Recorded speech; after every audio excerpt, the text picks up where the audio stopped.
qui s'est déroulé dans ce pays où l'équipe locale a été battue par le Nigeria 1-0. Elle est descendue sur le terrain, il a menacé l'arbitre, il a menacé... D'ailleurs, on a vu la scène, M. Mohamed Zekarini. Oui, on a vu à la télévision la scène, bien sûr.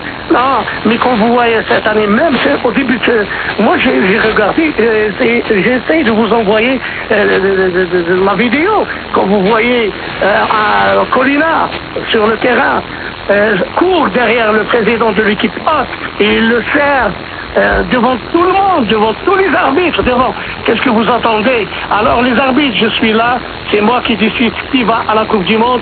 Essayez d'être avec moi et vous... C'est-à-dire qu'ils ont une protection. Voilà, bien sûr, ils ont une protection. Comment il n'a pas une protection? Atchou, il était à la barre avec l'Algérie, il est en demi-finale. Elle pénalty tout le monde, le monde entier a parlé de ce pénalty. Mais Atchou, il n'a pas appelé l'arbitre, il n'a pas appelé ICC, mais il est en demi-finale, quand même. Non. Il y a cette Coupe d'Afrique, franchement, c'est une honte pour l'Afrique. C'est une honte pour le pays hôte qui a organisé cette Coupe d'Afrique. On n'a jamais assisté à une Coupe d'Afrique avec ces bêtises d'arbitrage, avec ces arbitrages vicieux, arbitrage partial. Il y a beaucoup de mots, on peut dire, sur cet arbitrage. Depuis le début, attention, depuis le début avec les Comores, quand ils ont joué avec les Comores. La Tanzanie. Les Comores, la Tanzanie, le Mali, ils avaient 2 pénaltys, ils n'étaient pas sifflés. Non. Et on va voir ce soir. Justement, comment on va se passer. On va voir ça ce soir. Non. Tout était préparé pour que l'équipe hôte prend cette coupe. Pour moi, c'est pas une coupe d'Afrique, c'est une coupe locale, avec des équipes locales, pas des équipes nationales. Parce qu'ils n'ont pas laissé les équipes nationales jouer convenablement, jouer honnêtement, non. Pour moi, c'est une honte. Je répète, c'est une honte pour l'Afrique. Quand les Européens parlent de cette Coupe d'Afrique, quand les Européens parlent de cet arbitrage, qu'est-ce que vous entendez? Qu'est-ce que vous voulez qu'on va dire nous aussi? On est des arbitres et on connaît comment ça se passe. Ces trucs-là, quand vous voyez une commission d'arbitrage, elle est composée en principe d'une quinzaine. Avant, quand il y avait Diakiti, quand il y avait Badara Séné, il y avait le regretté Blaise Lacan dans cette commission, il y avait des grands messieurs dans cette commission.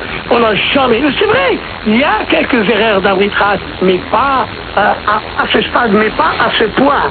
Alors qu'aujourd'hui, l'arbitrage est assisté avec la VAR. On devrait avoir moins de fautes. Par rapport, voilà, je suis entièrement d'accord avec vous. Avant, il n'y avait pas la VAR, mais il y avait des grands arbitres, quand même.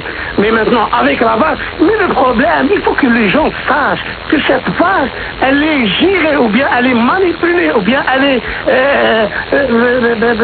c'est les arbitres qui sont dans cette VAR.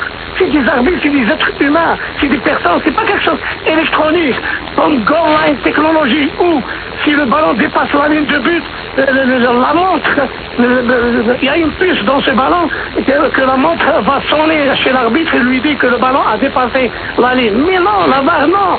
La VAR, c'est l'arbitre qui va vous... C'est l'être humain, et c'est lui qui va vous donner la bonne image. Et s'il ne veut pas vous appeler, il ne les appelle pas. S'il veut vous donner une image, pas celle qui a eu la faute, il ne vous donne pas. C'est ça, quand il est guidé, il a des instructions à exécuter, il exécute.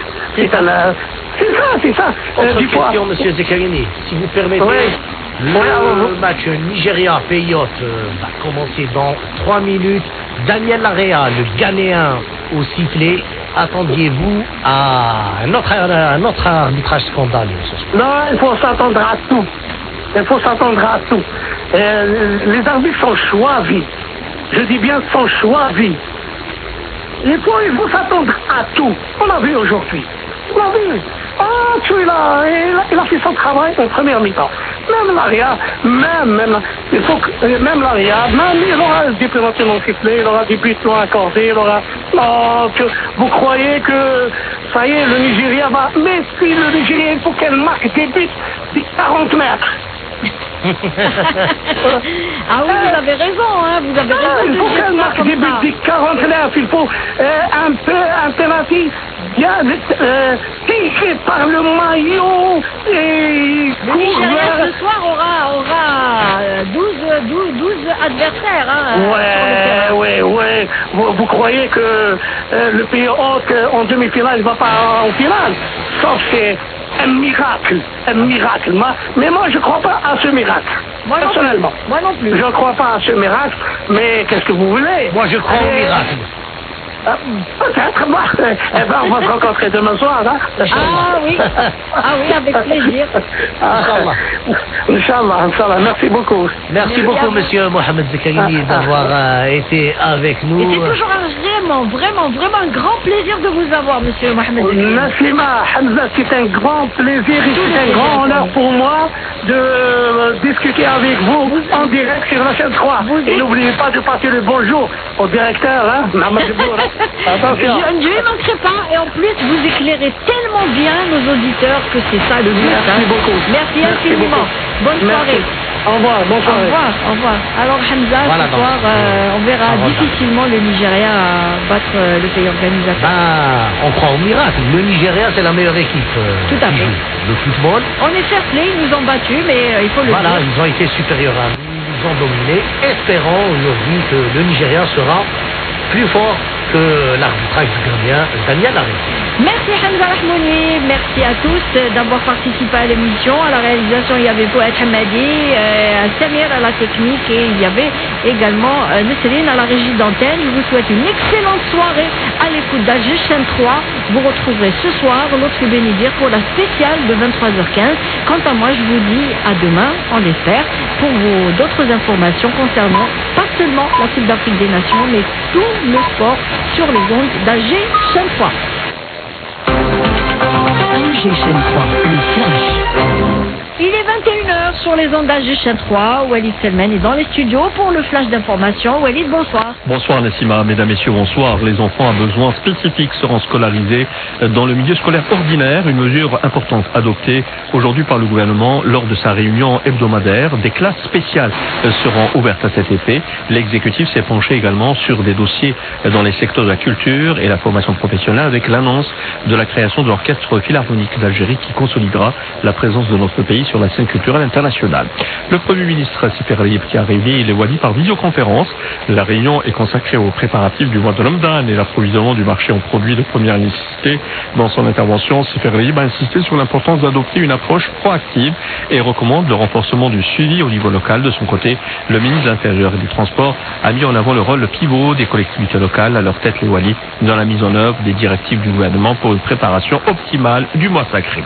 Les essais techniques du train commercial sur les nouvelles lignes ferroviaires Béchar, Tindouf, Garage Bilat ont été concluants. Le premier essai a été effectué sur la ligne Béchar, Hassi, Khabbi, en passant par Abadla et Tabelbala aujourd'hui.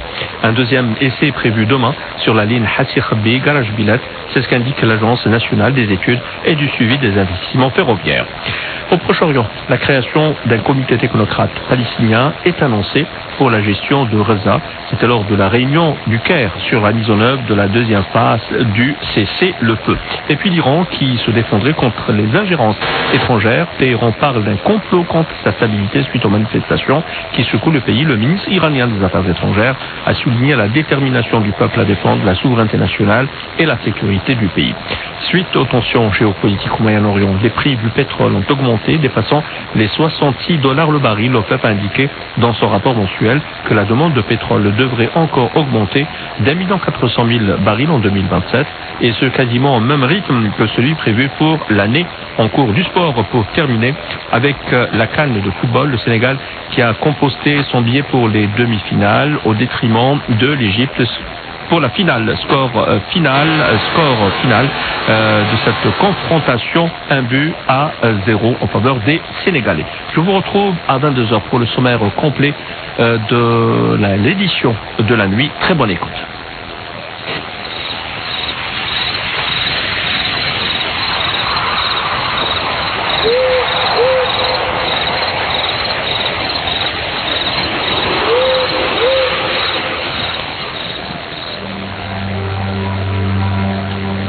يا حبيبي